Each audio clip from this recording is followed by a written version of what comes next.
Ата-аналардын кубаныч көз жасы, окуучулардын кызыл килем үстүнөн кобалжый жүрүүі, өз окуушусуна сүйсүнө әрі кыймай караган устаздар. Бул сәтте келип жетти. Аттестаттар окуучулардын колдарына табысталды. Ол жай аттестат эмес. Ол Назарбаев зияткерлик мектебинин аттестаты. Осы мерекемен баршаңызды тағы да құттықтайын.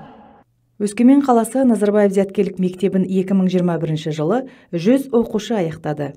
Оның ішінде 10-ы алтын белгіге, 8-і өздік аттестатқа ие болып отыр.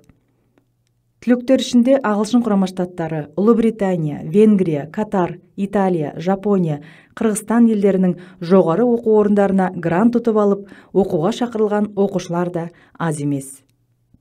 Ақ жол саған жас түлек.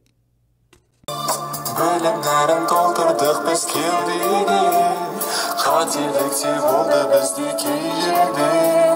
Үйретуден жалықпаған ұстаздар, жанашырда болып бүгін көп жерде.